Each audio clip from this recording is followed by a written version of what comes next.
Hello, everybody. My name is Julio, My name is Jacob. and welcome to the Analytic Theologians. Today, we're gonna touch on Molinism, and so let's start. Molinism is a theory concerning God's knowledge, in which God has prevolitional, yet contingent knowledge of free creaturely decisions. It is prevolitional in that God has this knowledge logically prior to his decree. It is contingent in that creaturely decisions known by this knowledge are generally free and indeterminate.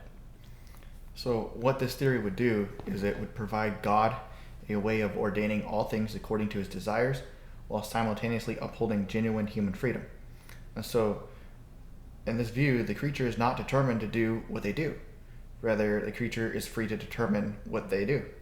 And so, in this sense, the creature determines the truth value of the subjunctive conditional. God's knowledge is not caused by the creature, rather, God, in his infinite cognitive capacity, is able to know the truth values of free creaturely decisions without determining them. And God knows what such creatures will do chronologically prior to their decision, thus, God is able to factor into his plan free creaturely decisions. So, this theory, if coherent, would provide a robust account of God's sovereignty and human free will.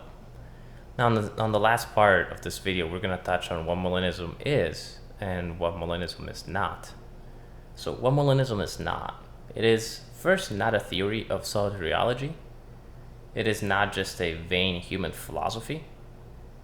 Molinism does not violate any coherent definition of sovereignty. Molinism does not necessarily support Pelagianism. And lastly, Molinism is not completely novel in its presuppositions, although novel in its development of said presuppositions. I'm going to touch on what Molinism is in contrast to what Molinism is not. So, Molinism is compatible with the high view of divine sovereignty and genuine human freedom. Molinism is orthodox. Molinism is biblical in the sense that it seeks to reconcile seemingly contradictory scriptural presuppositions, just like the doctrine of the Trinity does. Molinism is indeed highly speculative, and Molinism can be held by theologians of various denominational differences. So this would include like Roman Catholics, Reformed, Lutheran, Eastern Orthodox, etc. So that's what Molinism is in a nutshell. I hope you guys liked the video. Please subscribe and stay tuned.